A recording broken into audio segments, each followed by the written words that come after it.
All right, good afternoon, everyone. I'm Professor Jennifer Victor, and I want to thank everyone for pivoting at the last minute to this Zoom presentation of a panel of experts that we have at the Schar School here, so somewhat hastily thrown together in response to sort of really important emergency kind of things going on in federal government that are making a lot of people uneasy and raising a lot of questions.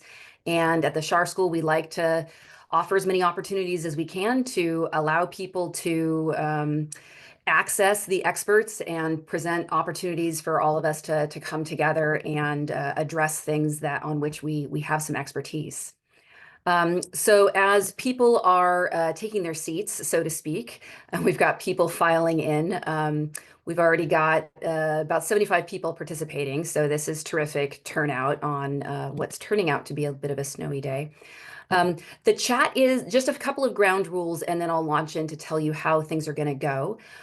We've got the chat is open, but it's going to be largely unmonitored by the panelists.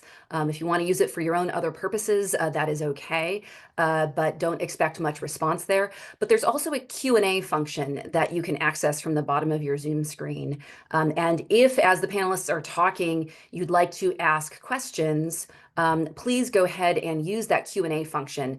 Faculty may respond by writing, or we may flag them to respond verbally later. But we're going to spend the first 45 minutes or to an hour with our own little presentations and discussion among us. And then starting around 4 o'clock-ish, we'll launch to audience Q&A for approximately 30 minutes. And that is the plan. So let me start. I'm Jennifer Victor. I'm faculty here in the Schar School. I'm an associate professor of political science. My areas of expertise is in American politics and specifically the US Congress. With us today on the panel, we also have Professor Eric McGlinchey, an associate professor specializing in the politics of Central Asia. He's the director of the Undergraduate International Relations Policy Task Force. He is the author of Chaos, Violence, Dynasty, Politics and Islam in Central Asia, and his research has been funded by the National Science Foundation, the US State Department, and many other agencies. Professor Rob McGrath is an associate professor in the Schar School specializing in US politics, state legislative politics, and quantitative political methodology. He's a former recipient of the Robert Wood Johnson Health Policy Fellowship, and his research has been published in more than a dozen high-ranking academic journals. Chris Berk is an assistant professor in the Schar School specializing in law, politics, and the philosophy of punishment. His 2003 book, Democracy in Captivity, Prisoners, Patience, and the Limits of Self-Government, explores pathologies associated with crime and captivity. His work has been published in the journals Law and Social Inquiry and Critical Inquiry. That's a really hard word for me to say.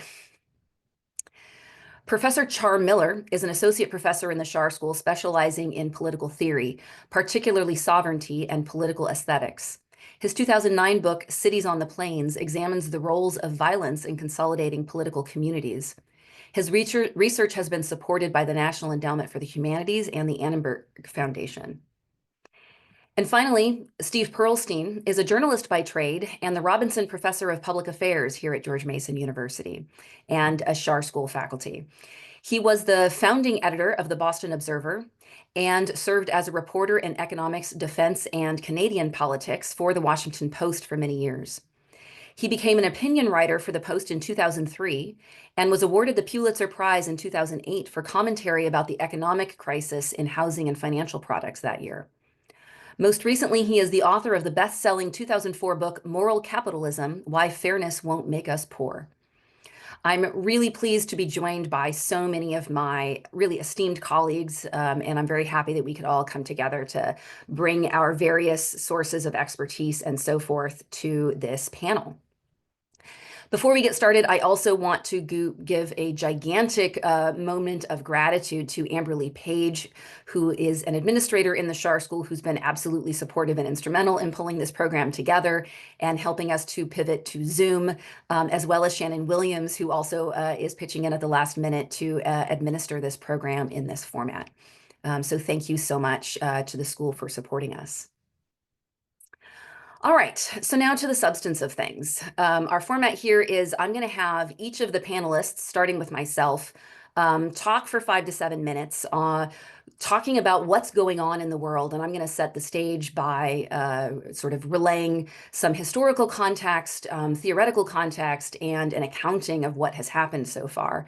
And then have my colleagues follow up with their areas of expertise to offer their perspectives.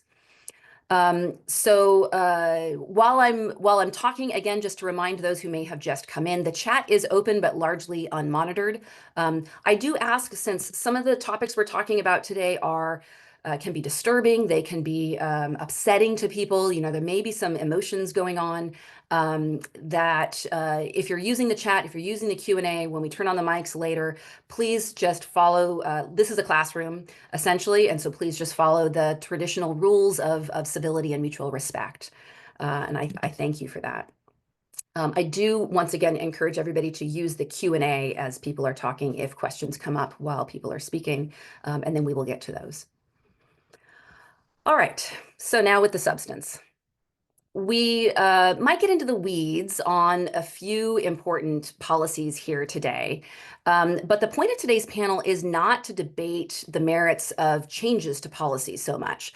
Rather, the focus of this event is to discuss the ramifications of the processes by which these changes are occurring, and the consequences of them. So in the most basic sense, just to take a step back to fundamentals, democracies are built on 4 basic principles: free and fair elections, voting rights, civil liberties, and the rule of law. All 4 of these basic foundations are currently under threat in the United States, and arguably have been for a long time. Political scientists have been writing about threats to democracy and democratic decline in the United States for at least a decade, shouting out various warning signs that we've seen from other countries that started showing up here. Just yesterday, or maybe it was today, some political scientists writing in the journal Foreign Affairs, which I may link later, they argue that the US is moving toward what we call a system of competitive authoritarianism. So this suggests that the United States would no longer be classified as a democracy because these 4 basic fundamentals have been so eroded, and instead would get classified as a competitive authoritarian state. In a competitive authoritarian state, political opponents may compete for power. You still have elections, you still have contest, but there is an unfair setting where one side of the political of the adversaries, one side essentially has consolidated power and profoundly restricts the opposition in a way that makes the competition unfair. So legislative, executive, and judicial, these, elementary students of government know that the separation of powers and checks and balances across the 3 branches of government are foundational to the US system. Congress makes the laws, the executive executes the laws, and the judiciary settles disputes about law. To be clear, much of the activity happening in the executive branch today is against the law. Because the policies are being enacted outside of the consideration of the lawmaking branch. So if we go back to those fundamentals, free and fair elections, we already know that Donald Trump claimed the 2020 election was stolen, refused to concede, and did not engage in a peaceful transition of power. So that is one example of a blight on that principle. Voting rights. We've seen voter roll purges and efforts not to count legally cast ballots, particularly been watching the case of an elected judge in North Carolina, where there's been court battles over counting legal ballots in that case. That's not yet resolved.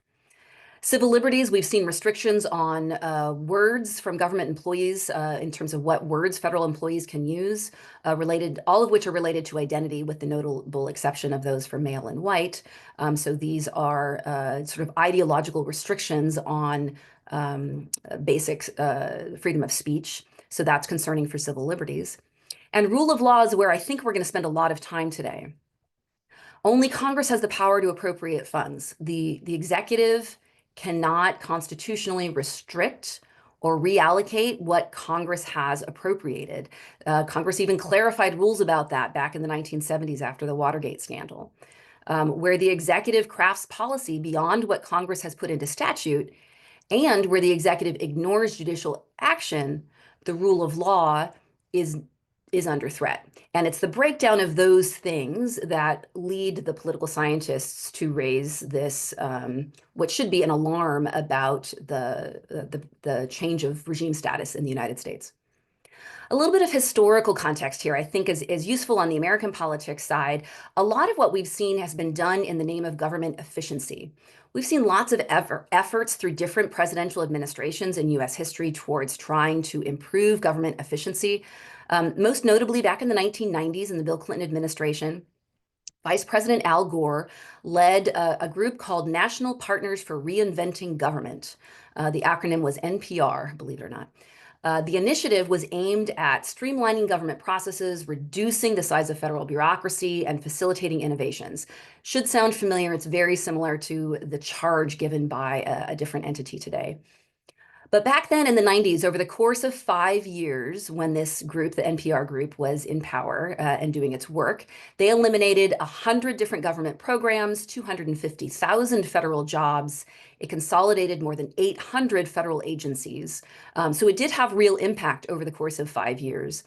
The agencies that were most heavily targeted included departments of agriculture, interior, health and human services, labor, housing and urban development, and notably the United States Agency for International Development, or USAID. Initially, that NPR in the 90s claimed that it would produce more than $108 billion in savings, which at the time represented about 7% of federal outlays. However, many of the proposed reductions that came out of their initial report required congressional approval, and Congress did not approve them. They were rejected by lawmakers. Ultimately, Congress passed several laws implementing some of the NPR recommendations, and the total savings to the federal government turned out to be around $58 billion, or about half of what had been initially proposed. Okay, so that's some context to how this had worked at one point in the not too distant past. Today, the United States has a new effort to supposedly streamline the government, the Department of Government Efficiency, or DOGE. This unit, created by executive order, is not a federal agency or department. It is not led by the vice president, but by Elon Musk, an unelected political ally of the president who has neither received Senate consent nor security vetting. In its series of robust and rapid initial actions over the past few weeks, the DOGE reveals itself not to be an agent of government efficiency. Rather, it appears to be aimed at consolidating power in the executive branch by removing neutral or oppositional civil servants and subverting the policymaking apparatus outlined in the Constitution. Let me summarize some of its actions, and then I'll turn to my colleagues. But this is going to take a minute. In 3 weeks, the DOGE has directed the Office of Personnel Management, or OPM, to offer a deferred resignation program to all federal employees, using the same email subject line as the one Musk used when he purchased Twitter and significantly cut its staff, just to be sure everyone knew who the directing order was coming from. That order is still under court challenge, as are many of what I'm about to describe. DOGE employees have been exempt from federal laws requiring disclosure and documentation. We have seen the removal and replacing of federal employees who are typically treated as apolitical. For example, we've seen 17 solicitors general be asked to leave their jobs. We've seen purges at both the FBI and the DOJ. And notably for the Mason community, the Archivist of the United States, a former Mason faculty member, has been removed. These apolitical jobs removals have been reported by the Washington Post and The Hill. We've seen accounts that the team of people engaged in these actions by DOGE have not been vetted, have not had background checks, or been hired through standard federal government practices aimed at preventing corruption and ensuring security. We've also seen forced deportation of thousands of people in the United States without due process and relocation into tent camps at Guantanamo Bay, Cuba, a government-controlled space that has conveniently ambiguous legal jurisdiction. I talked earlier about banned words. We've also seen government websites deleted. Those have been reported by Yahoo News and Washington Post. Okay, now we've seen also, I'm going to give you a list of places that various news agencies, and I'll tell you where the reporting is coming from, at least one of the places the reporting comes from, where DOGE members have been reportedly affecting the systems, changing what's going on behind the scenes within these various agencies. At the Office of Management and Budget, according to the New Republic, at the Treasury Department, according to the New York Times, at the Office of Personnel Management, according to Reuters, at USAID, according to Washington Post, at the General Services Administration, according to Wired, at the Bureau of Fiscal Services, according to the New York Times, at the Centers for Disease Control, according to the Washington Post, at the Center for Medicare and Medicaid Services, according to the Wall Street Journal, at the Department of Energy, according to CNN, at the Department of Health and Human Services, according to the Washington Post, at the Department of Veterans Affairs, according to military.com, at the Federal Aviation Administration, according to Gizmodo, at the National Nuclear Security Administration, according to Microsoft News Network, at the National Oceanic and Atmospheric Administration, according to The Guardian, at the Bureau of Labor Statistics, according to Axios, at the National Science Foundation, according to Politico, at the Department of Education, according to The Hill, at the National Institutes of Health, according to NPR, at the Consumer Financial Protection Bureau, according to Bloomberg, at the Environmental Protection Agency, according to Politico, at the Federal Emergency Management Agency, according to Washington Post, at the Department of Labor, according to the Washington Post, and at the Social Security Administration, according to Semaphore.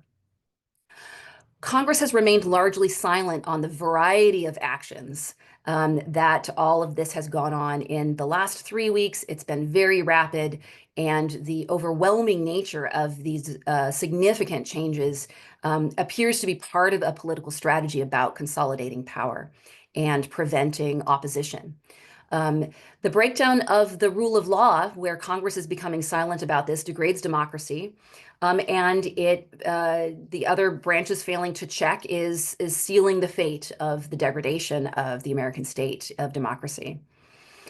This is sort of out of a dictator's playbook. We have seen very, very similar events occur in El Salvador under Bukele, in Venezuela under Chavez. In modern day, we've seen it in Viktor Orban's Hungary, in Modi's India, in Turkey under Erdogan.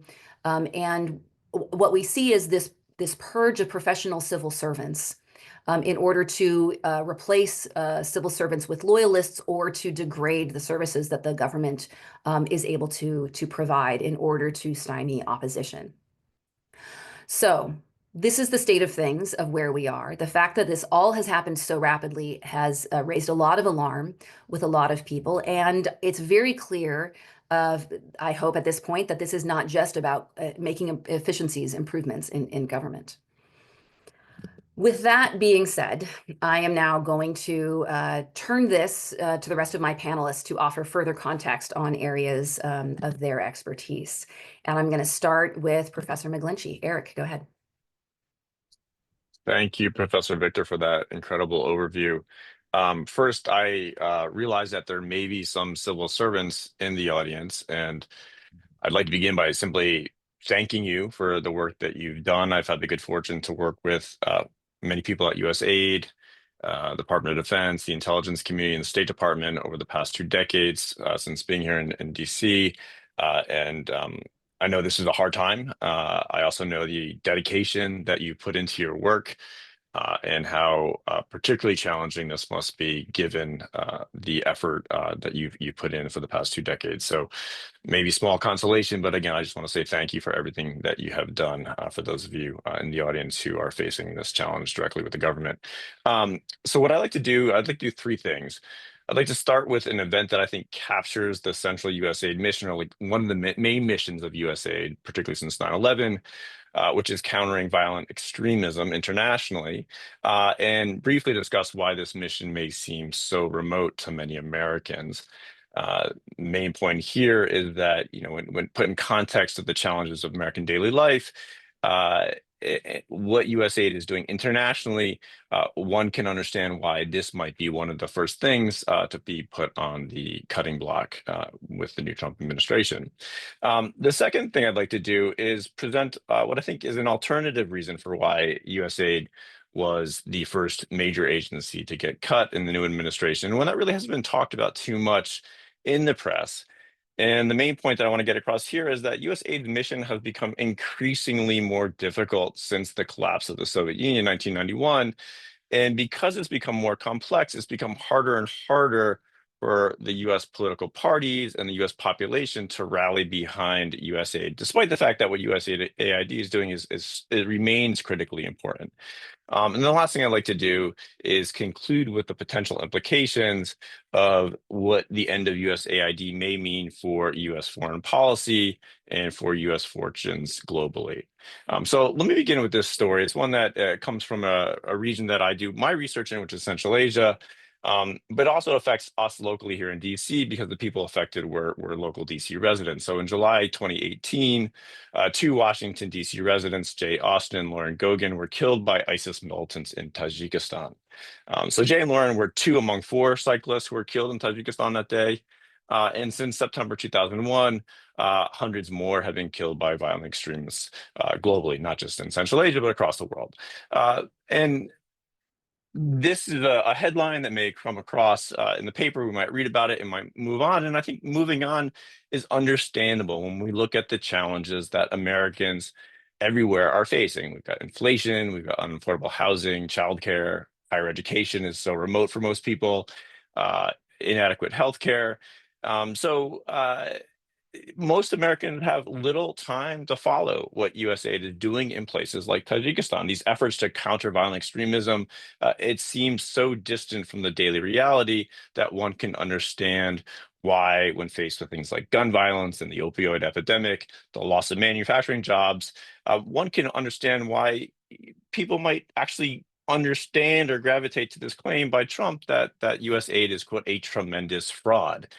Why should we be supporting international societies when our own local economies are stalled? Again, I think it's understandable. I think what's less been talked about in the press is this idea that that the mission of USAID may be part of the problem, the complexity of this mission, and why, in Elon Musk's terms, why USAID should be the first one and to go into the wood chipper. So initially, in the 1960s, USAID was started as a way to contain the Soviet Union. This was something that all parties in the United States could rally behind. And the idea was that supporting international development would be the best way and the most cost-effective way of containing the USSR. The collapse of the USSR made things a lot more difficult. Initially, the US pivoted to this idea that, oh, we're in the end of history, that democracy was going to be triumphant. So USAID pivoted from containing communism to promoting democracy. And for the 1990s, that seemed to work pretty well, although the spread of democracy was slow and then sometimes imperfect. Things got upended in September of 2001, 9/11, when we quickly discovered that there was a much greater threat out there, that this challenge of militant Islam was threatening the political order. So we've learned quickly that militancy, and just not just militant Islam, but all kinds of militancy, thrive in places where there's state collapse and state weakness. So places like Tajikistan, where I study, Afghanistan, Syria, Sudan, these are places that are conducive to the rise of all kinds of different militant ideas. And what USAID has argued, and what they've done, I think, quite effectively, is they've tried to address those areas that are conducive to state collapse. So they've tried to step in when there's hunger, so providing food aid, health aid, civil society promotion. They've worked on job creation. And I've watched very closely in Central Asia the thousands and thousands of efforts and the many, many different programs to counter violent extremism in local communities. But clearly not everything has worked, right? So we've seen we see many incidents of violent extremism, many of them actually conducted by people, people from the area that I study, Central Asia. So we saw the Boston Marathon bombing in 2013, the New York City truck attack in 2017. There's been attacks in Istanbul, Moscow, St. Petersburg, and Stockholm. Many of these efforts, just from this one region that I study, seem like a failure. But I would like to say that what we hear much less about are the successes. And there's been many, many successes. There's been millions of people saved from hunger, millions saved from malaria, HIV, AIDS. And I would say there's been many, many people who have been saved from these extremist ideologies through the tireless work that the agency has done over the past 2 decades. We just don't hear about them because they don't, they're not these major tragedies. These are the dogs that don't bark, right? So, what's the consequence of all this? Um, I think what we're seeing now is we're going to run the counterfactual in real time. What's the world going to look like without this effort of US soft power? What's the world going to look like with US aid? I think it's very likely, and we're already seeing this, that human misery is going to spread. These drugs that have been successfully combating HIV/AIDS will no longer be available. Uh, we already heard about $500 million of U.S. food supplies spoiling in warehouses, people who aren't going to get this food. And it's in these conditions where societies are struggling, polities are struggling, where militant ideas are going to flourish. And I think the last thing, and I'll conclude with this, is that it's most likely that other powers are going to step in to fill the vacuum that America's left. So these are China, Russia, potentially Saudi Arabia. And I think, paradoxically, this idea of America first and, pursuing America first by cutting institutions like USAID may give our adversaries an unfair advantage in international relations and make things very difficult for for the US going forward. I'll stop there, and I look forward to hearing from my colleagues. Thanks very much, Professor McGlinchey. I just want to remind the audience that you can use the Q&A function to post questions as we are discussing. And I want to remind my faculty colleagues to go to the bottom of your screen and hop into that Q&A and respond to questions if you are in a position to do so. All right, next up is Professor McGrath. Please go ahead. Great. Thank you, Professor Victor, for organizing this, and thank you all for joining us this afternoon. I'm going to be talking today about President Trump's actions regarding the federal workforce, many of whom are our friends and neighbors in the DC area, but most, in fact, I think it's about 80% of federal employees live and work across the country, not in the DC area. And they implement essential programs in disaster relief, veterans services, public health and infrastructure, and a whole lot more. So what happens to them is not just a DC issue, it affects communities nationwide. I'm going to start by putting recent personnel moves in the context of presidential powers more broadly. Then I'll explain why these efforts are especially celebrated on the right as a response to the so-called deep state. But in reality, much of what's happening may violate federal law and ignores the historical failures of the spoils system, a method of government staffing that the US abandoned more than a century ago. So first, I'll start with what Trump is doing that's quote unquote normal. Every president seeks to exert control over the federal bureaucracy. That's not new at all. Presidents appoint political allies, cabinet secretaries, agency heads, and key staff. They push out bureaucrats that they see as obstructing their agendas. And they try to reduce bureaucratic resistance and friction. Civil servants sometimes interpret policies differently or move too slowly or too deliberately for an administration's liking. But historically, presidents have focused on steering the bureaucracy through political appointees, not by targeting career civil servants. Trump's approach is different. Instead of just replacing top officials, he's seeking to remove career staff, people responsible for the day-to-day functioning of our government. This is a major break from the past, and I think an attempt to revive the spoils system. What is the spoils system? Well, before the civil service reforms of the late 19th century, government jobs were handed out as political rewards. To the victor go the spoils. Government workers owed their jobs to political loyalty, not to their own competence. And corruption was rampant. Officials were often unqualified and rewarded for their partisan service alone, rather than their expertise. Each incoming administration then fired massive numbers of employees and replaced them with their own supporters, leading to constant governmental disruptions. This system collapsed in 1881 when President James Garfield was assassinated by a job seeker who was angry that he hadn't received the patronage position that he thought that he deserved. In response, Congress passed the Pendleton Act in 1883, which created the merit-based system that we have today, where hiring is supposed to be based on qualifications and civil servants stay in their jobs regardless of who wins elections. Trump's effort to replace career officials with political hires is a direct attempt to undo these reforms and return to the unstable and corrupt practices of the spoils system. So why do conservatives think that this is a great idea? Well, for decades, conservatives have argued that the federal workforce is biased against Republicans and resistant to conservative policies.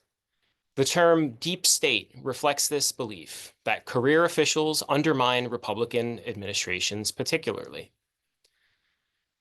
But the bureaucracy, to the extent that it leans left not because of biased hiring, but instead because of self-selection. Public service jobs attract people who believe in government's role in solving problems, which tends to correlate with those with moderate or liberal political views. Conservatives, on the other hand, tend to gravitate toward private sector careers, where market-based solutions are more emphasized.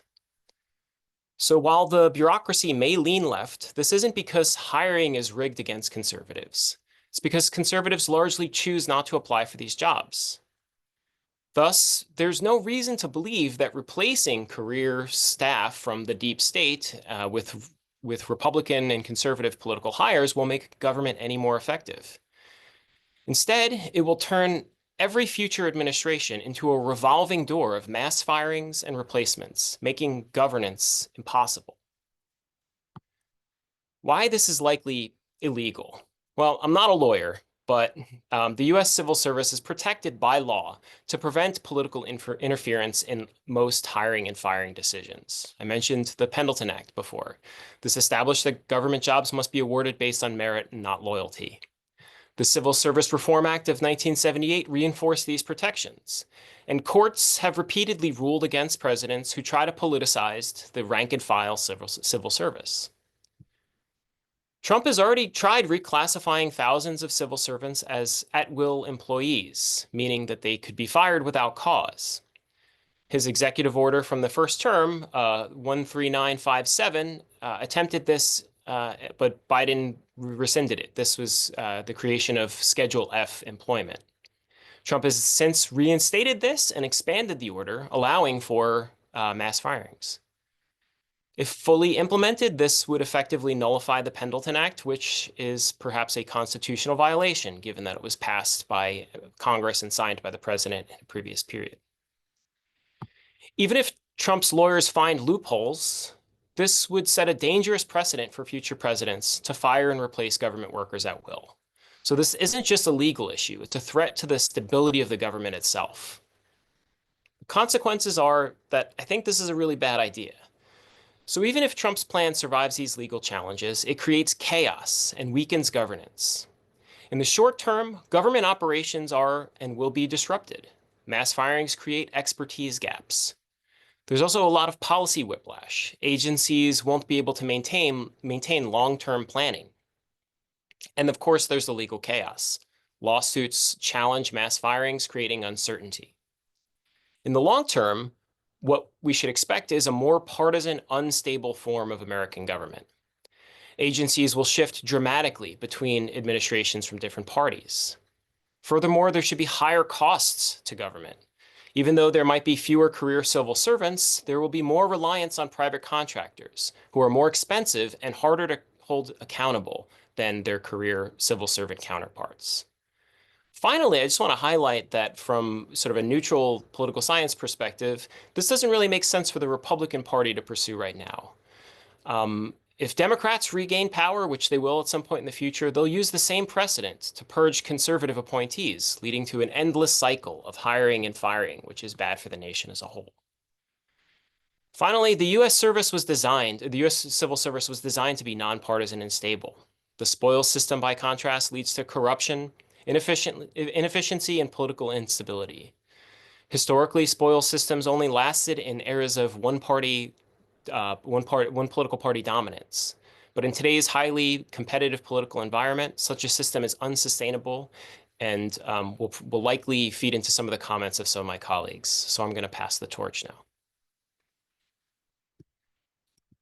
Terrific. Thank you so much, Dr. McGrath, for that really useful context and historical lesson. Next up, we have Professor Berk. Go ahead, please. Thanks, Professor Victor. And good afternoon, everyone. My name is Chris Berk. I'm an assistant professor here at the Schar School, and I study issues around the politics and political theory of punishment. And what I want to talk about today is the convergence of crime control and immigration. So if we briefly survey the actions of the Trump administration on immigration, there's a lot to look at. Over the last few weeks, we've seen a declaration of national emergency at the border, which has allowed Trump to access federal funding and deploy U.S. military personnel without congressional approval. We've had a proclamation that the administration intends to deny birthright citizenship to babies born when neither parent has permanent legal status. Trump has also stipulated that federal officials take actions to ensure that sanctuary jurisdictions do not receive federal funding, and there are others. All these are important in their own right, but I want to focus on a trend that predates the second Trump presidency, but shows signs of intensifying. And that trend is the increasing convergence of criminal law and immigration, what's become known in a somewhat clunky term as crimmigration. So what do I mean by that? By crimmigration, I mean the merging of crime and immigration, the increasing use of criminal law and criminal legal institutions like police, jails, and prisons to achieve policy objectives related to immigration. Moreover, crimmigration entails a broader reframing of the immigration issue. It marks the abandonment of an older framing of non-citizens as contributing members of society on a path to full political membership, to use a famous phrase, as Americans in waiting, for an image of non-citizens as dangerous deviants and security risks. Migrants are people to be feared, their risks assessed, and the threat they pose managed. For the next 6 minutes or so, I aim to make a simple but urgent point. Crimmigration is transforming both immigration and criminal law, and not for the better. It's a policy trend that is both deeply flawed in practice and troubling in principle, or at least I'm going to try to convince you. So let's take a step back for a moment. I want to separate out two different thoughts. So the first is a simple thought that individuals have diverging preferences related to immigration. There are disagreements about the total volume of migrants that should be in the U.S.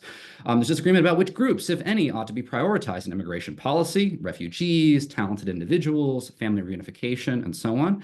We might have varying tolerance for unauthorized border crossings. So some view unauthorized border crossings as a serious issue requiring strict enforcement, while others might see it as an unavoidable consequence of flawed legal pathways.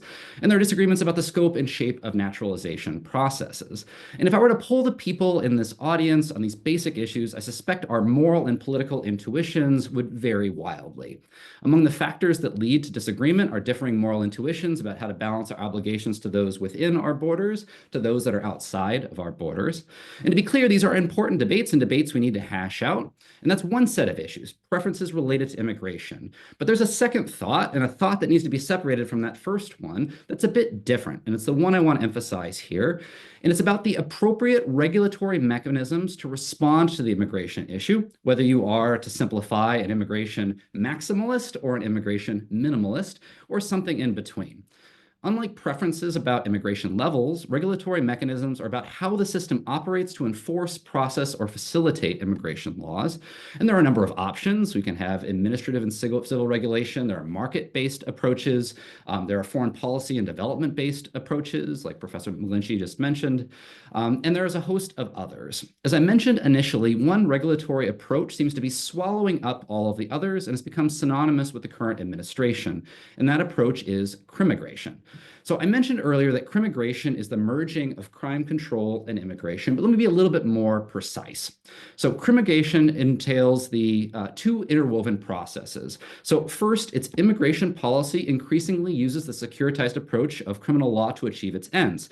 So for example, unauthorized border crossings, which were historically a civil offense, are increasingly treated like serious crimes, leading to more arrests, prosecutions, and incarceration. And then on the other hand, the second, criminal investigations into crime related to immigration borrow some of the more lax standards from civil immigration law. So criminal law in the U.S. traditionally has strong due process protections, like the right to legal representation, strict standards of evidence, and so on. But authorities now are often using weaker standards from civil immigration law that have lower evidentiary thresholds and often proceedings that lack legal representation. And so just to take one example from the last few weeks, consider the Lake and Riley Act. This is the first piece of legislation passed by the new Congress and signed by Trump. Among other provisions, the act mandates the federal detention without bail of migrants who are merely arrested for any theft-related crimes, with no provision to free them if charges are later dropped. So to be clear, these kinds of policies are not new. You can find them in the Bush, Obama, and Biden presidencies. However, all signs point to an acceleration in the second Trump administration. In addition to the Lake and Riley Act, which I just mentioned, we've seen various other executive actions, which we can sort of talk about later. So why should you care about the amplification of this trend? After all, you might be thinking to yourself, Chris, geez, it's illegal immigration after all. Why isn't criminal law appropriate? Well, the first set of worries are pragmatic. Immigration policies are based on a theory of human behavior that doesn't seem to mesh well with what we know about the push and pull of immigration, which is a global phenomenon largely driven by economic need, political instability, and humanitarian crises. But there's another set of worries, one that get a lot less attention, and so that's where I want to spend my remaining time. And these are normative worries, worries about an erosion of the rule of law and values around just punishment. The first of those worries is that crimmigration presents a threat to values associated with the rule of law. It erodes the distinction between civil and criminal law, creating a tiered system where migrants are punished without the full rights of criminal defendants, but are subject to indefinite detention, expedited deportation, and legal processes where due process protections are weak or non-existent. Likewise, I see crimmigration as a kind of moral mismatch. The wrong of unauthorized crossing of a border seems different in kind from the kinds of harm that typically justify criminal prosecution, incarceration, or prolonged detention. We generally reserve the criminal law's harshest penalties for actions that cause direct intentional harm, things like theft and assault and fraud, not for administrative or regulatory violations. When a traveler overstays a visa or crosses a border without authorization, it might violate immigration law, but does it warrant the same punitive measures as violent crimes? Crimmigration policies collapse these distinctions, treating migration itself as an act of inherent criminality rather than as a response to structural forces. This mismatch between the nature of the offense and the severity of the response is why the image of detention centers, family separations, and expedited removals provoke such deep moral unease. So I'll end with this basic question. If our goal is to control or stabilize or even deter at the border, we should ask ourselves whether criminal law, one of the bluntest tools that is available to us, is the right one for the task. And so with that, thanks. Terrific. Thank you very much, Professor Berk. Next up is Dr. Miller. Great. Thank you, Professor Victor, and thank you for all the my fellow members of the panel. This is really fascinating, and I really appreciate the opportunity to get to think about what's going on, which is the way I've been kind of thinking about it as the category of the panel, which isn't quite the name of the panel. I kind of phrased it into Marvin Gaye's 1971 hit, "What's Going On," which for some reason keeps kind of coming back to me as I was thinking about this. I think the question, at least in our phrasing, perhaps not in Marvin's, suggests that there is a mystery to Trump's governance and rhetoric, that there's a mystery to what he is doing. Conceiving of this as a mystery, I suspect, operates on the assumption that if we expose the lies or the actions, people will come to their senses. That is, if we can just explain what he's doing, that will matter, and that will change the direction. And I do think that's true to an extent. But I also think most of that's already out there. I mean, most of us know what's going on. And it's a question then of the response to that, and a question of like how that response is being managed and stimulated and orchestrated. Things like the opening of Guantanamo as a concentration camp for the deportation of immigrants, the destruction of diversity, equity, and inclusion programs, the attack on transgender, the sidelining of elected and appointed government officials by a private individual. These are all acts to strengthen the executive over a range of bodies. And again, I think that's sort of apparent, but I think that what we then might want to pay attention to is the enjoyment that people are having with that. The enjoyments both in the sense of actual enjoyment, but also the kind of emotional engagement that's working across a variety of political orientations. We all know what's going on, I think, but that isn't the entire point. Crucial to this action is the emotional stimulation. Like any good game show host, Trump knows how to keep an audience stimulated. It isn't exactly the facts we know, it's also the emotional stimulation we enjoy or resent. Trump's strategy of floating ridiculous ideas, annexing Canada or turning Gaza into a resort that he could own, provoke outrage among some, but also intensify an amusement among others. And in both cases, this is kind of a register of affective or emotional enjoyment, which we often treat as individual. And I would want kind of invite us to think of it as somewhat shared emotional experience, where many of us feel the need to critically respond, which adds to the humor. The sort of, I mean, that's sort of one of the traps that kind of operates here is Trump floats something kind of ridiculous. I feel like I have to respond to it with a straight face.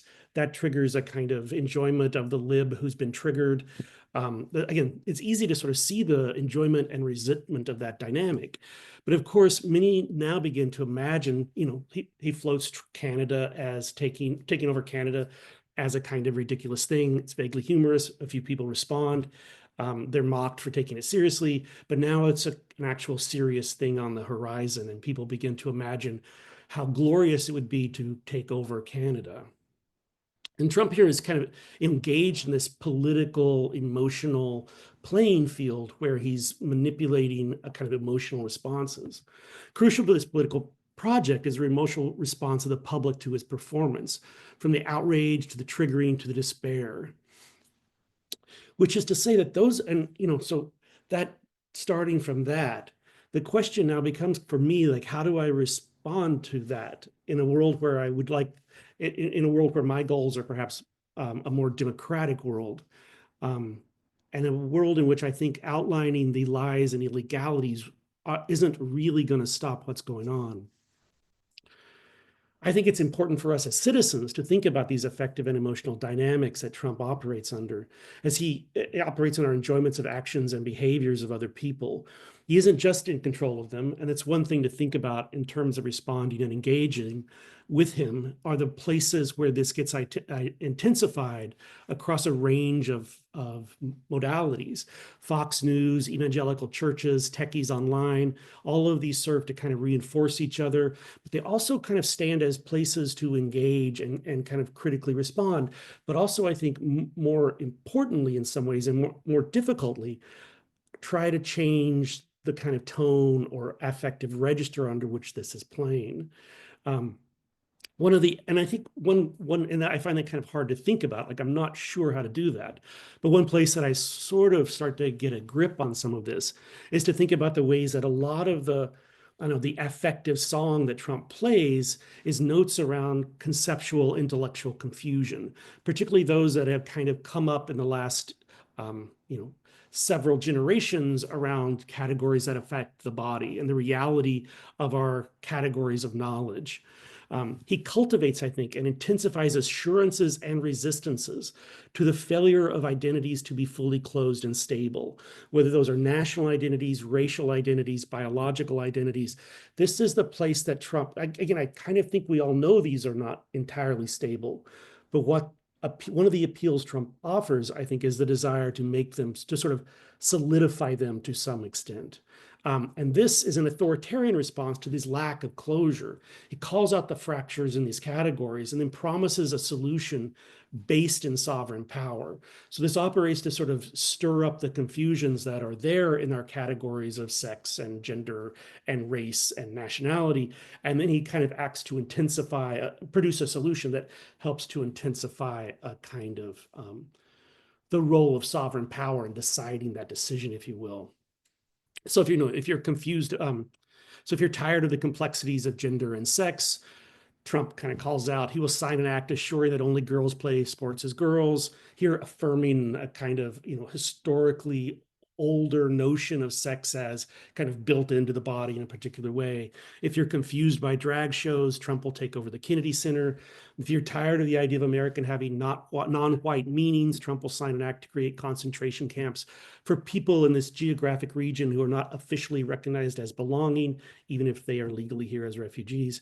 Moreover, he will reject birthright citizenship for children of undocumented immigrants, such as is guaranteed by the 14th Amendment. Again, if your idea of nationalism is actually contestable, Trump promises a kind of solution, and that solution intensifies a kind of sovereign power to act the solution. If you're tired of the complexity of political groupings being identified with geographical frameworks, shut down the USAID. If you're tired of paper straws, Trump will sign an act banning them. Plastic straws, and on the one hand, that's sort of ridiculous. Again, the kind of comic way he wants to operate. You do something comically, people respond in a serious manner, and they're made to look foolish. He can then kind of occupy that space. But here we already kind of know that what's going on there is a response to climate change. It's Trump's response to the climate and to the very conception that humans are part of the climate.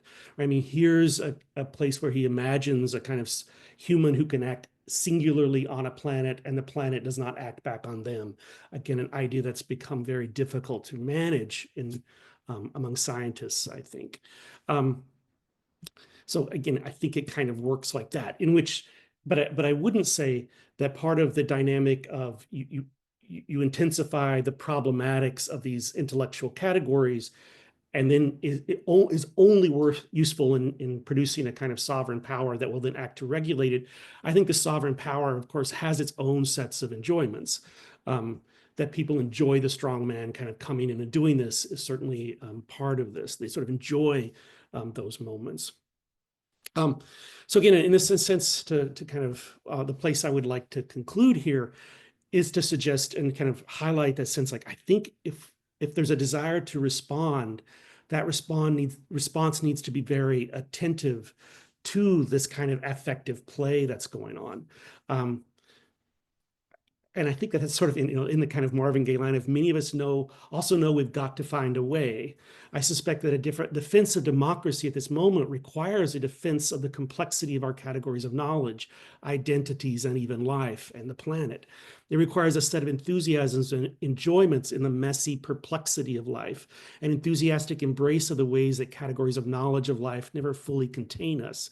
Even if conceiving of life as singular and orderly often shifts power to the sovereign who can attempt to make it so, an enthusiasm for the messiness of categories of life, sex, nation, race, might shift us away from at least that mode of consolidation of power. It offers a way to engage the affective field on which Trump plays. More directly, I think that means we have to stand our ground in a variety of locations, our workplaces, our places of worship, our school, and with other protesters. One of the elements of this political crisis is the feeling that our institutions are not automatically going to stop it, that we will have to do it ourselves, standing together in spite of many differences, as many have already done, and standing there with problematic and perplexing selves. More specifically, I think we might need to meet, as Marvin Gaye suggests, on picket lines and picket signs. Thank you. Terrific. Thank you very much, Professor Miller. And bringing up the anchor leg of this amazing relay here, we have Professor Pearlstein. Well, thank you, Professor Victor. I don't have any musical analogies to make. My musical taste ended with James Taylor, but I see this constitutional crisis as really in the context of and as an outgrowth of what is now almost 30 years of congressional dysfunction, Congress being unable to do its job. Let's start with the fact that Congress's failure to resolve and create consensus around a number of problems, immigration, the budget, trade, climate, you name it, led to a situation where frustrated voters were ready to elect a strong man who promised to cut through the bureaucracy, cut through the special interests and the political gridlock and get something done.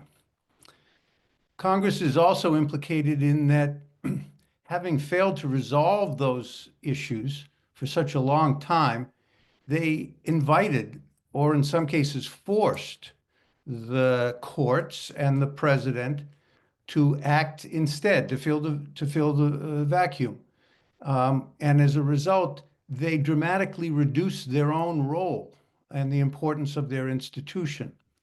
And in time, there was a widespread expectation among voters, among the other branches of government, even among the members of Congress themselves, that on almost every issue, Congress would be unable to act.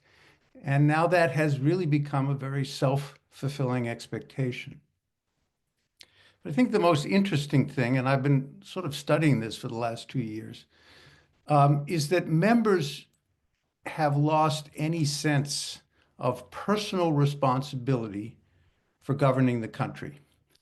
What little that was done over the last 25 years was largely negotiated behind closed doors by presidents and party leaders as members of Congress, members of the House and Senate got socialized to believe that their job was simply to vote the party line, mouth the party talking points, and raise money for the next election.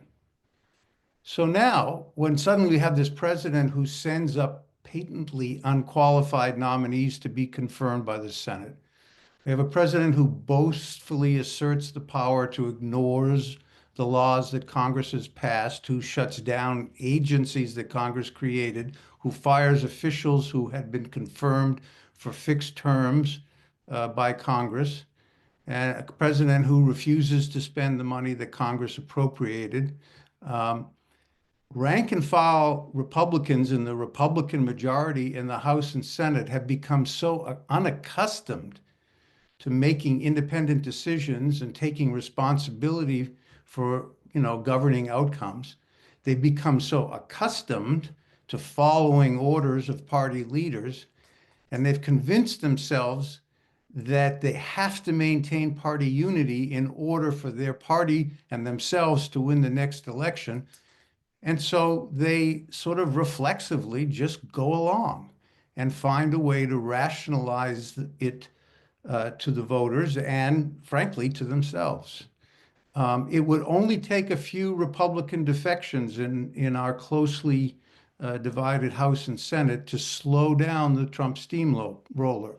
But so far, there have been almost no dissents.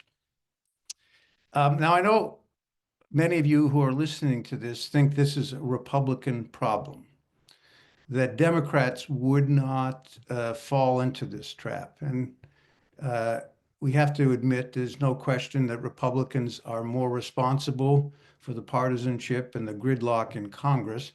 It started on their watch. But I'd ask you to remember that Democrats in Congress did not protest when their president tried to forgive tens of billions of dollars in student debt in a move that was clearly illegal. They did not hold any oversight hearings when they were in the majority on the fiasco in Afghanistan or the crisis on the border. When they were in charge, they did nothing to address unsustainable budget deficits. They made them worse.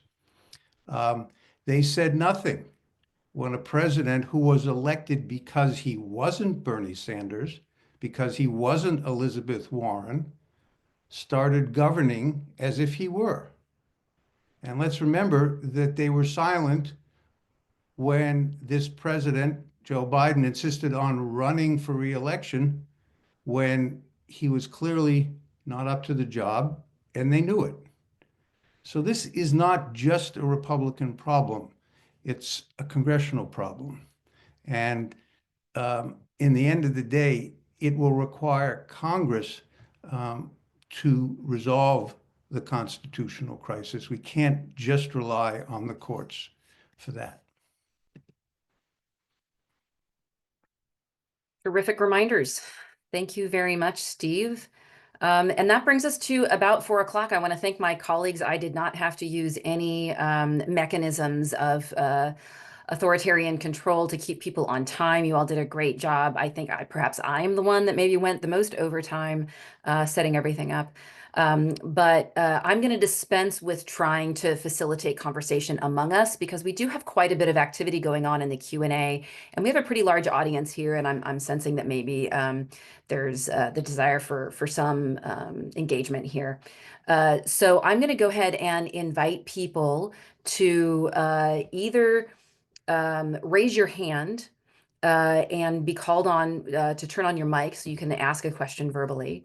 Or I'm going to also continue to take questions from the Q&A that we will answer verbally. We've got 15 answered questions in the Q&A, so thank you to my colleagues that are diligently working on those as we're moving along here. But a number of unanswered questions still there, so we'll go ahead and begin to take some questions. I'm going to go ahead and call on Ryan Schrum first. Please turn on your mic and your camera if you are able. Yeah, my mic isn't working for this computer for some reason. But I had a question about the budget deficit. So we all recognize that it's obviously very important about the growing deficit and just the debt in general. But I think that in my opinion, why should politicians care about trying to address the debt or deficit when there's not really any electoral reward for doing so? Um, Voters don't really, they like to think that they care about the debt, but when it comes to raising taxes or cutting spending, they don't really want to do that. Republicans really want to cut taxes, but they don't want to cut spending, which is kind of hard to advance your caution about the deficit in those situations. So I don't really think it's a sustainable thing to. Yeah, hopefully you guys get what I'm trying to say, but it's just not very. I don't know what needs to happen so politicians actually start acting about the budget. Thanks. I'm going to let Steve jump in here.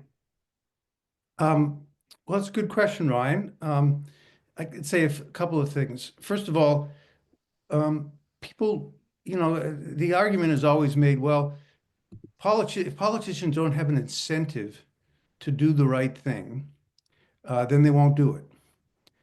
Ryan, I don't have an incentive not to give you a fair amount of reading. I don't have an incentive not to go along with great inflation. I don't have an incentive to make you talk up in class when you don't want to. But I do those things as a professor because it's my job and it's the right thing to do. So first of all, the notion that their actions can be nothing more than the sum of the incentives in the system that we set them up. Actually, that's a very economist kind of notion. The reality is we have jobs to do and they have jobs to do. And if they don't want to do it, then don't run for the office. The second thing I would say is at some point, the deficit is a tough problem because you never know when it's going to become a problem. And look, the deficit, we've had uncontrolled deficits now for 25 years. But at some point, the United States is not going to be able to borrow money. And there's going to be a financial crisis, the likes of which we've never seen. And anyone who's in office when that happens, guess what?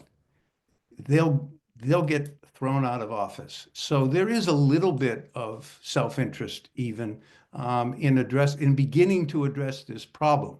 And the way you, as a politician, you do that is you just have to educate the public. That's part of their job, and they've given up that job of education, which is too bad. Because if they would do it and they get better at it, they've gotten out of the practice, then they would be able to do these things in a way that wasn't so costly for them personally, politically.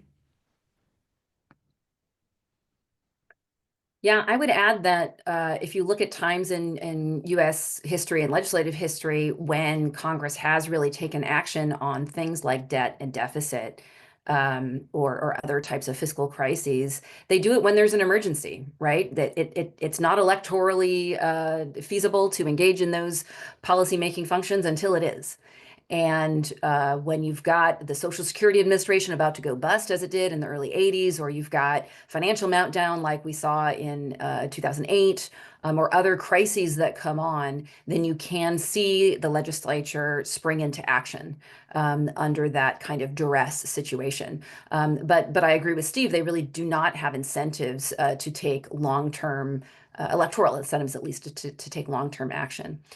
I'm going to invite my colleagues here on the panel to hop into the Q&A, and if you read an answer there that you would like to respond verbally, then please check the Answer Live button, and I'm going to put you in the queue here to take some of these questions live. I've marked a couple of them myself. And in the effort to go back and forth between the written questions and the hand-raised questions, I'm going to go ahead and take Kristen Height's question next. And her question is, what sense do you have that the Trump versus United States ruling, which was last year regarding presidential immunity, are being broadly applied to justify or support executive orders that conflict with laws? And if so, what recourse can be used to preserve the integrity of any structure or law? Is there a broad precedent, or will each issue need to be handled brick by brick? So my sort of quick hot take on that question is that court decision, Trump versus the United States, which I believe was it just last year or 2 years ago? Time is a blur. Was really profound. Essentially, we have a Supreme Court decision saying that presidents can't be charged. They can't be prosecuted, and the appropriate recourse, according to the Constitution, this is what the Supreme Court reaffirmed, when the president does illegal or inappropriate or extra constitutional things, the appropriate recourse is for the Congress to impeach the president. The problem with that is it doesn't work. We've never actually removed a president from office using that constitutional system. And the main reason for that has to do with partisan polarization. And so under times of polarization, that particular check from the legislature to the executive branch doesn't work, because the legislators get more invested in their partisan oriented obligations than their branch or congressional oriented obligations, because that's where their political incentives lie. And so that's just problematic. It's a way in which the way our politics are organized by parties do not match with the way the Constitution organizes the checks and balances. So it's just a mismatch between how the politics works and how it's set up. So does it need to be handled brick by brick? Probably. But that every brick, so to speak, every court case that comes forward that says, puts a restraining order or whatever, or says that something can't go forward because it was done inappropriately, every one of those is another potential test to see whether or not the executive will comply. And every time it doesn't comply, it further erodes the constitutional order. And so that's a sort of a drip of erosion that we may see. But to underscore the point that Steve said earlier, it's, ultimately this can't just be on the courts. Ultimately, you're going to need the legislative branch to play its policy making role and its check role on the executive branch. Anybody else want to hop in on that one, or I'm going to move to Xavier? And it's the absence of the threat of impeachment that is almost more important than actually impeaching someone. I mean, at this point, it may be necessary to successfully impeach someone to establish the credibility of the threat of impeachment. But if the threat of impeachment were there, if somehow a president believed that when push comes to shove, members of his own party would vote to convict and impeach and convict if he really stepped over the line, that probably would be enough to restrain. I don't think this president actually believes that, and so there is no credibility to the threat. Great, thank you. Next in the queue is, and before I call on him, Xavier, you're next, but I want to remind folks that the panelists aren't paying attention to the chat, we're paying attention to the Q&A, and they can either provide written responses to the Q&A or tag a question to be answered verbally in the Q&A, which I invite my colleagues to jump in there, and I invite the audience to use the Q&A. I have no idea what's going on in the chat, so hopefully it's all candy and roses over there. Xavier, you're on, go ahead. Thank you, guys. I appreciate the conversation. It's very fruitful about these times. My question is more so about with the shutting of USAID. Do you think that this second administration is going to have more so of the second Trump administration's foreign policy will be more so more so based on coercive power or based on threats of military force or economic force in order to achieve goals, or do do you think there'll still be like some room for cooperation, or is that like the current strategy that we are seeing playing out now? Eric? Oh, yeah, great question, Xavier. I've been thinking a lot about this. I mean, I think one thing that we know about Trump, and I remember, I grew up in New York, and he was, long before he was a big figure across the country. He was a big figure as a kid growing up in New York. I mean, one thing that I saw growing up, and I think we see today, is he's very transactional. So I can anticipate him pursuing a lot of bilateral negotiations with different kinds of countries, rather than necessarily turning to, say, military hard power. My sense is he has an aversion actually for military solutions and is much more about the bilateral. But he wants to be in control of that, and he doesn't see soft power exercised through an institution like USAID as something that he's in control of. He wants to be at the seat making. We see this with Gaza right now, right? It actually gets to some of the stuff that Char's been talking about, and the excesses. He uses the excesses and the very kind of outlandish nature of these demands, and then walks them back and uses these as bargaining techniques.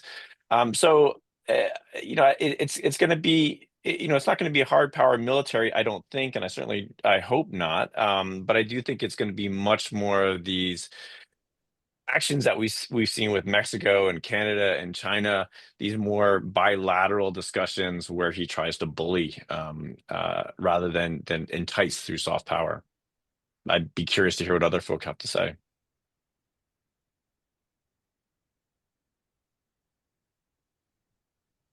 All right, hearing no one else jump in there, I'm going to go back to the chat. Thank you for that question, Xavier. Rayan Vatanpour writes, in my lifetime, I've noticed the polarization of political parties after the first Trump administration, where there is less mutual agreement on topics and policies on both sides of the aisle and more hostility between Republicans and Democrats, where understanding of others' beliefs happens less. Of course, this is just my personal opinion, but do you think this polarization of parties and lessened acceptance of other parties' beliefs will continue to worsen after the Trump administration's second term? And would you say my observation is correct?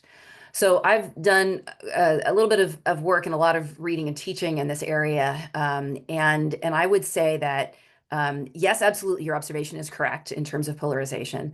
But the roots of partisan polarization in the United States are pretty deep.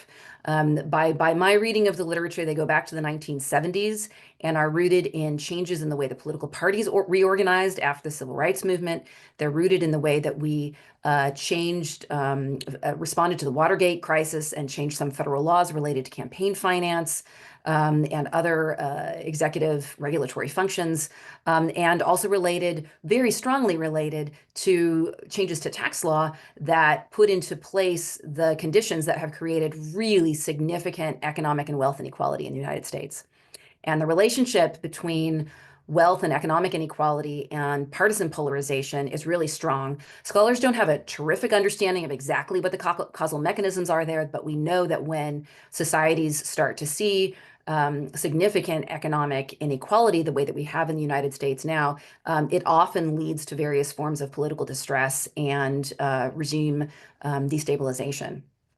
And so I would say what you observe is correct, but you can't pin it back just on 2016 or something like that. Like, it goes back to the 1970s. It's been building a long time, and it's been a slow erosion of political parties that have very slowly, and I'm looking at Newt Gingrich now in the 90s, and some things that Clinton did and so forth, that have where the parties began to not follow not just the rule of law kind of stuff, but the norms of mutual toleration, the norms of letting the other side have power when they win power. And those two norms about mutual toleration, allowing your political opponents to compete and hold power, have just gotten really eroded over time. And it's that erosion of the norms that ultimately leads to the erosion of the institutions. And so this has been a very slow buildup that political scientists have been talking about for well over a decade now. And what we're seeing in the current constitutional crisis is really, in my mind, just the consequence of all of that. Rob, you look like maybe you wanted to jump in there, or are you writing something else? Okay, anybody else want to jump in on that? Okay. And back to the hands. Jonathan, you are next. Please go ahead. Hi, Dr. Victor. It's nice to see you again. I think my question is maybe simple and maybe a little bit repetitive, but as someone that cares a lot about mental health and also about like government and its place in our lives, one thing that I have a question for everybody on the panel is, what do you see, I guess, as your role as your present role in the Schar School as a professor, teacher, educator? What do you see as your role going forward in yeah, I guess how do you see yourself going forward in terms of like making sure to take care of your mental health, but also like being able to, continue with like the job responsibilities that you have, and I guess trying to continue educating the youth, which is really important about how government works and what its place is in our lives. Thank you. That's a terrific question. I really like that. Others may want to jump in here, but I'll provide my version of the answer to that. So I've got three things for you. That's my recipe to what do you literally do to manage yourself through these sort of moments of crisis. So my three things are limits, nature, and connections. So first on limits, you have to stay informed. It's important to know what's going on and have some context for what's happening, but putting some limits on it so you don't feel like you yourself are in a constant state of panic, in thinking about the means and the timing and the methods by which you are consuming news and talking about it, so that when things can trigger that sort of fight or flight acute response in the brain, it can cause us to hyper focus on things that produce a lot of anxiety. And so while some anxiety is perhaps warranted, it's not particularly healthy. And so finding ways to limit the way that you consume those things, I think, is useful. Number two is nature. Like, honestly, like, touch grass. I think there's a lot of evidence to suggest that doing physical activity, being outside, doing something that involves something broader than yourself, out in the real world, so to speak, in the natural world, is just really important for mental health. Making healthy choices about how we take care of our bodies, in that sense, I think, is really important. And then my number three thing is connections. So I'm a network scholar, and the way that I understand politics is through the series of connections that we all make with one another. But it's also going to ultimately explain what determines how the U.S. Reforms itself going forward, or gets stuck in this semi-authoritarian system for a while, which is building local community, engaging in local civic society through organizations that work on, acts of generosity, acts of gratitude, acts of, giving to others in ways that embolden communities or build relationships or advance people's rights or advocate for others, or whatever it is. Various acts of service that come in a variety of forms in our really robust civic society in the United States is, I'm quite confident, going to be a big part of the answer as to what helps us claw our way back to a more democratic system. Anybody else want to jump in on Jonathan's question? I guess I can say something simple about that. It is often like drinking from a fire hose, to use an old expression, but I think that in the face of just constant onslaughts of information, sometimes you have to pick a lane. There's a set of issues that motivate you that maybe don't capture sort of everything that's sort of going on. I think that sense of being overwhelmed can be mitigated by picking an issue that matters to you and following it really deeply and trying to contribute, even if it's, a really narrow slice. And so I know that in times in which our attention is being torn among 1,000 things, picking a specific lane in which you can make even a small little contribution is probably the easiest way, at least for me, to kind of sort through it. All right, I'm going to move next to back to the Q&A, where Lillian Mullins writes, as we have seen with the massive discrepancies on both sides, do you think that there will be, or maybe should be, a change to the Constitution and the way the U.S. government works to avoid seeing a president be able to bypass laws and regulations the way we've seen? Is this something that is necessary or something that we may see in the future? I don't know, Lillian, I gotta say, yes, no, maybe. It's hard to say. In a lot of ways, I think the institutions don't fit the politics, as I was sort of explaining a few minutes ago. But the only ways to change the Constitution are to either hold a constitutional convention or piecemeal amend things. But we live in such a partisan, polarized society that I don't really see a viable path for either of those options realistically right now. In a perfect world, I have a whole different constitution in mind that I would write. There are some scholars out there that have some pretty creative ideas about ways to reform the electoral system in the United States that would ultimately create something closer to almost a parliamentary style a system that would wind up generating multi-partyism that might improve representation, but it could also create more dysfunction.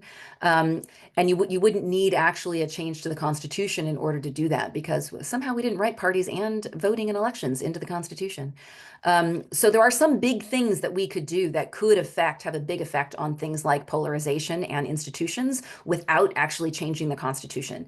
And so I think something along those lines, or big laws that affect things like income inequality or whatnot, I think are probably more likely, or at least in my dreamland, that's the more hopeful way of trying to progress things forward from there.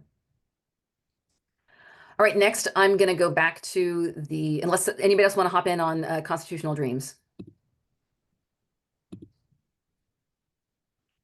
All right, back to the hand raising. Mike Condre, you're up.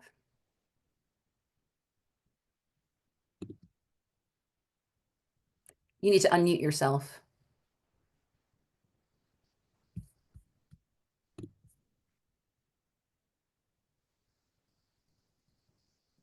We still can't hear you, Mike.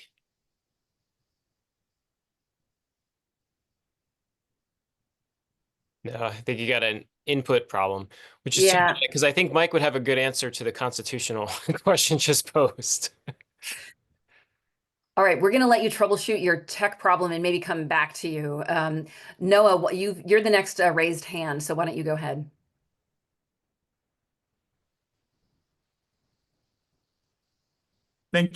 Thank you very much, Hutch. So my question is, what role has social media played in the degradation of American democratic norms, and what norms and norms? That's my question. There's some terrific literature on this these days. One of the books that I like is by Jamie Settle, who's a political scientist down at William and Mary. And she got a bunch of Facebook data, and Facebook is a little passé now, and so this might be dated at this point. But her research is still relevant in that it shows that when social media platforms are set up with particular types of characteristics that encourage kind of discourse along particular lines, it does facilitate sort of polarizing and extremist views in a population. My general reading of things in this literature suggests that social media has been a contributing factor to extremism and polarization, but not a direct causal factor. What would the US look like had we not had some of the institutional polarizing things that happened and we lived in a social media world? I don't know. We don't live in that world. So I would say social media made it worse, but it didn't start the fire. I would say Very much. I'm unfamiliar with all the literature, Noah, but I would say it has had a huge impact. And you just have to look at the amount of time that Donald Trump and Elon Musk spend on social media, and you could infer, I think, the degree to which they think it's important. And right now, they've been pretty successful in getting to where they are. I'll tell you another little story. 2 years ago, when the House was electing a new speaker and they had to go 15 rounds, all the members of the Congress had to sort of be in the chamber for hours and hours and hours. They just sort of hung around because they had to keep taking votes. And I was sitting up in the gallery, press gallery, and looking down. And at any moment in time, I can tell you that 2/3 of them were looking at their telephone. Now, here they had an opportunity. They were newly elected. Many of them were new. They had an opportunity to meet each other and talk to each other. There's certainly plenty to talk about at that moment. And 2/3 of them were looking at their phones. They have become very afraid of social media mobs who attack them, who attack their family and their staff. And even though that only may be 5 or 10,000 people, those 5 or 10,000 people have inordinate influence over their behavior and their fears. So I would say the answer to your question is a huge impact. All right, we've only got 5 minutes left and we still have a lot of questions. I can see we're not going to get to answering all of them. I'm going to hand things back to Mike Condrey and hopefully he got his tech issues fixed and can ask his question. We're going to try to do rapid fire here. So go ahead, Mike. Okay, first important question. Can you hear me now? Yes, great. Okay. This kind of basically my question is, how do we punch through what I call the "it can't happen here, politics is normal, both sides" mindset? Because we had Professor Victor outline at the beginning how this is how it's not normal.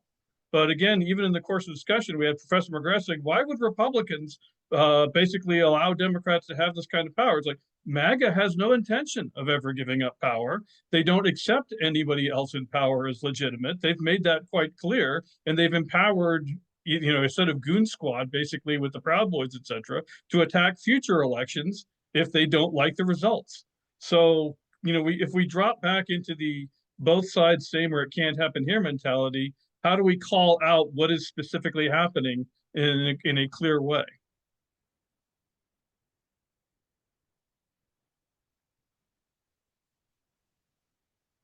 I'll jump in since nobody else is turning on their mic, but I would say it's really hard because any instance, this whole event notwithstanding is actually a terrific instance of it.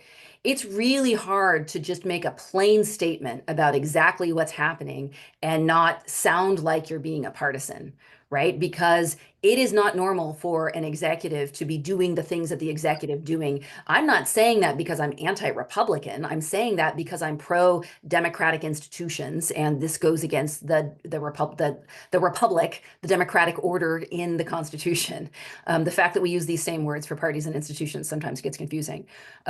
So you have to just very plainly continue to call a spade and continue to call out the ways in which this isn't just policy. This isn't just Republicans and Democrats disagreeing on how to make government more efficient. This is not Al Gore's 1990 commission, right? This is the executive trampling all over and doing whatever they want in order to consolidate power and change the regime, the order in the United States. And that's what we have to just continue to talk about to help folks get. Steve, did you want to jump in on that? We hold events like this. Mm-hmm. Yeah, this has gone quite well, so I suspect we'll do more. Yeah, go ahead, Eric.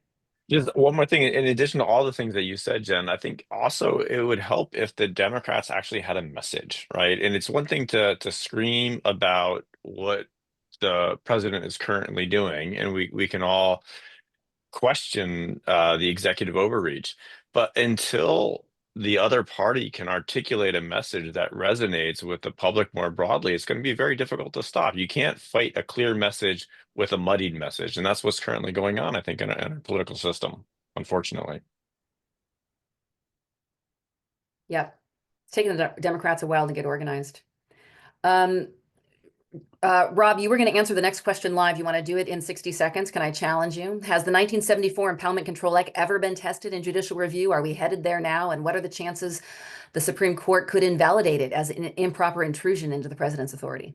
I don't think so. So I chose to answer this because I've researched it for lecture for undergrads. I don't think it's been challenged constitutionally. It has been interpreted statutorily a few times in favor of the Impoundment Control Act. So basically telling Nixon to listen to the law sort of thing.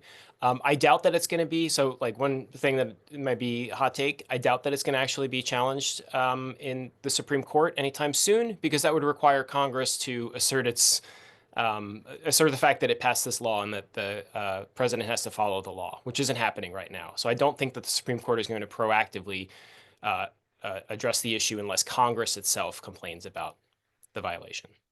I don't know about that, Rob. I would think that the private citizen who is aggrieved by the fact that the president is not spending money for appropriated purposes that from which he or she might benefit, has standing. And I would think it would be very hard for the court to ignore that suit.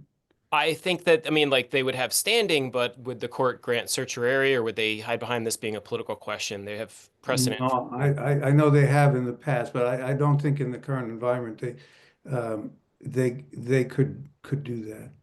I think it's headed right in that direction. Hopefully that answer was clear to whoever asked.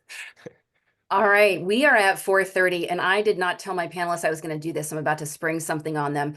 But in order to tie things up here, first, I want to thank all of the panelists. I want to thank Amberly Page and Shannon Williams for the logistical support and the Schar School for their financial support for this program. I want to thank everybody who attended. We had 130 people, I think, at our peak here. Apologies to the people whose questions did not get answered. We'll have to come back to you at some point or hold more events like this in the future. So on the way out here, the final question for each of you. Eric, it's coming to you first. I'm going to go in the same order as before. One word, this can be a word of advice or a word of caution or a word of whatever, or one book that you recommend that you want to encourage the audience to read. So a word or a book. Eric, go. Discourse, and then let me follow up with two more. Talk to people you disagree with because they'll seem less like the enemy if you actually have a conversation with them. Terrific. Thanks. Rob. What are you, Ezra Klein here, Jen? Totally. This is crazy. I would say endurance is the word. So show some endurance. Terrific. Thanks, Berk. Also, just an essay that I suggested to the Democracy Lab students a couple weeks ago, which is an essay by Harry Frankfurt called On Bullshit. Terrific one. Thank you so much. Char. Just to play off Eric, maybe argue with them a bit, though. Talk to them, but be prepared to disagree. Thank you. And Steve. Get angry. Get angry. And do something about it. All right. With gratitude to everybody for your participation, thank you so much. We're going to end the program here. Have a great afternoon, and we'll see you again soon.